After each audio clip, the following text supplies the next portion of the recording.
jungle. Good day, my friends. Thank you for joining us again. This is Doc and it's Dustin. We're coming to you from beautiful South Africa, and we have a wonderful story to tell you tonight about really the best project that I've ever worked on in my entire 80 years and 20 plus years of ministry. So we're anxious to share the stories tonight or this afternoon, wherever you may be, about our project where we felt God was calling us to build a new church building for Mountain View Hope Christian Church. Dustin, do you want to just again introduce yourself and tell us a little bit about this project? It's really been amazing, and you managed the entire construction and got it done just like the last church you built, on time and on budget. And I'm just so proud of all that you've done and so happy with a beautiful church that our congregation gets to enjoy. So tell us more of the story. Thank you. Yes, my name is Dustin. I'm the director of Blessman International here in South Africa. And this truly was one of the most exciting projects. We broke ground in July, and we had some very tight deadlines. We knew that we wanted to celebrate for my father's 80th birthday, the grand opening of this beautiful new church. So we started, and we hit all of our benchmarks, and it's a beautiful 5,000 square foot building in the shape of a cross. And we put in the top of the line audio and visual equipment. So the kids are really, really, really just enjoying the new church building. Wow, and the planning that went into this was amazing. It came to us that it would be a good idea to dedicate this church in honor of our good friend, Neil Barnard. And do you want to tell us a little bit about Neil, who was actually your best friend and passed away in a car accident 5 years ago? But you might bring our listeners up to date with the backstory of Neil, and I think they'll understand why we chose to honor him, and it's part of his legacy.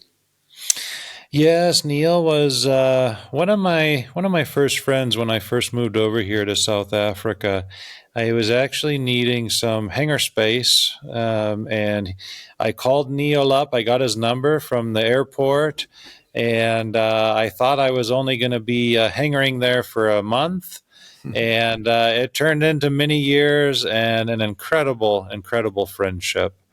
And Neil was also instrumental in helping us with the Hunt Against Hunger program, which has helped feed thousands and thousands of kids. So we're incredibly thankful for that program that still continues today. And Neil actually went to school at this very school. And so we really just felt called in our hearts that we should dedicate this in honor and memory of our late friend Neil Barnard.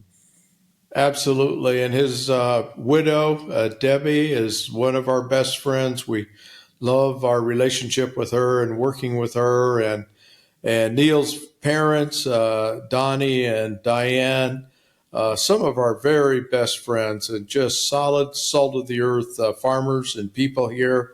They're just such a blessing to be able to do life with people like that. Have a little bit more information about Neil's parents. They're the Barnard family, and they're actually related to Christian Barnard, who was a very famous heart surgeon who did the very first heart transplant in the world in Cape Town. And he was a Barnard and just about 3 generations removed from Neil and his father. And so it's got a rich legacy and history of leaders and wonderful people here in the country of South Africa. This church that we built, I want to tell you a little bit more about it. It's a very unique congregation. There isn't another one like it in the world, I doubt. Our congregation is all high school students, grade 8 through 12, and we have about 325 people that regularly attend this church. And they're all part of a boarding school, and it's a farm rural boarding school.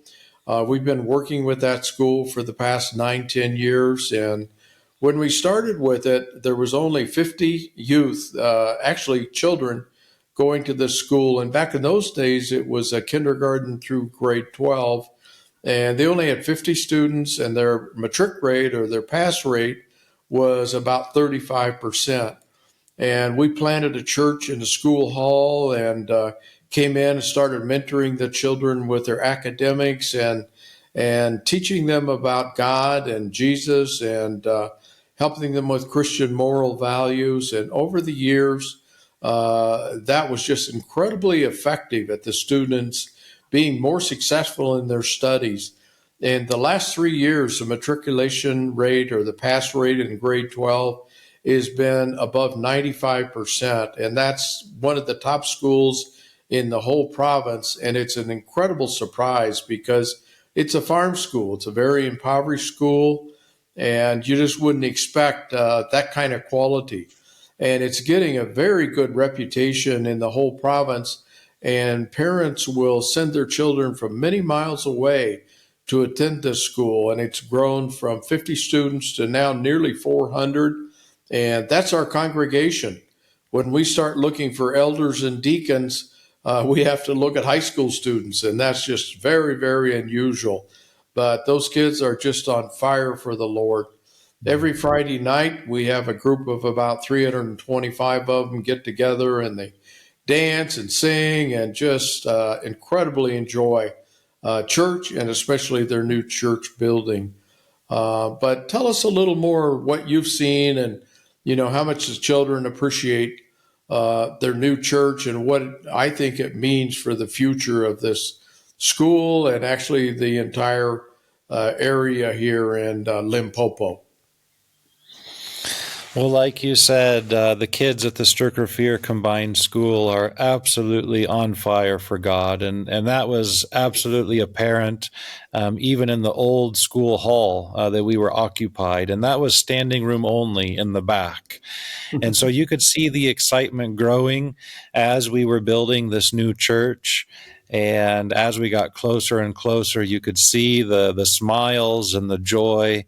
And stepping foot in that church for the first time, it was magical. I mean, you could just feel the Lord's presence, and it was very, very special.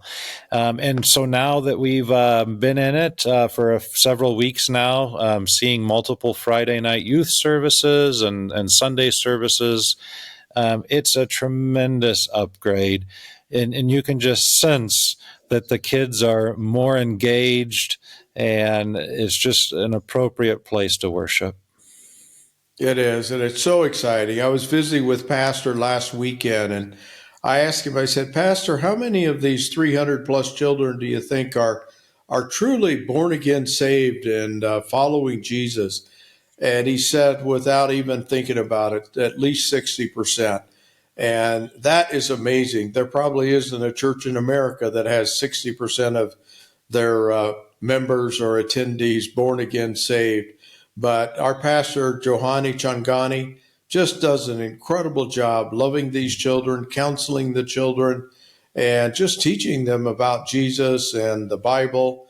And we'll be having a baptismal service probably in the next month. He's starting to do training on what it means to be baptized. We have a baptismal font in the church, or actually, I should say, we will have by then. It's coming, and so we'll baptize many, many of these children, which is a little bit unusual because they're high school kids and they have homes many miles away, and a lot of them have churches and family an hour or two, sometimes even 3 hours drive away. So you would think they'd want to get baptized in their home area, but this church is really their family, and they're parented by our pastor and our missionaries, Dustin and I, and our wives.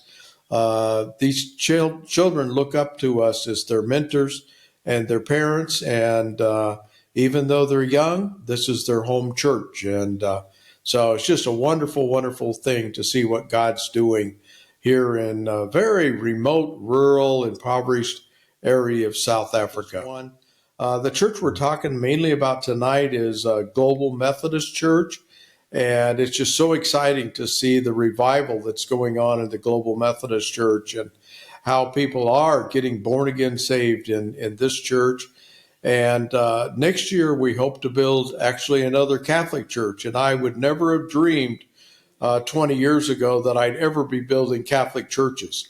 Some of the groups that we were around early in our missionary career just felt that we shouldn't have anything to do with the Catholic community. And several years ago, I became friends with Father Ray McHenry, and he and I got to talking. I kept twisting his arm to come to South Africa.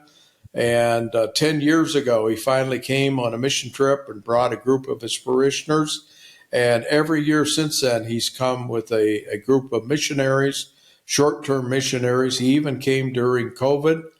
And this year, that group constructed some beautiful Stations of the Cross that Father Sonny did a podcast on. I would encourage you to find Father Sonny's podcast on YouTube and watch that one. But Father Sonny and I, and we just feel that God's calling us to build a new chapel or church at the Matre Dei Center, and Dustin's currently evaluating the foundation there and coming up with a budget and seeing what kind of money or funds we have to raise. We'd love to complete that church before Father Sonny leaves Matre Dei in a year, so it could be part of his legacy there at Matre Dei. But tell us more what you plan with that church. I know it's early and plans may change drastically, but what are you seeing so far, Dustin? Yeah, well, one of the neat things is the foundation has already been poured, so that is a big head start. That was poured when they had some funding available, and that's as far as they could get. So it'd be excellent to be able to complete that project for them and do it in good time. If we can get that up and celebrated in January of 2026, I think we'd be sitting in really good shape. Another fun project that we did at Matre Dei were the Stations of the Cross. We manufactured 14 beautiful crosses out of railway sleeper wood, and then we also put on some beautiful bronze plaques on each of the stations.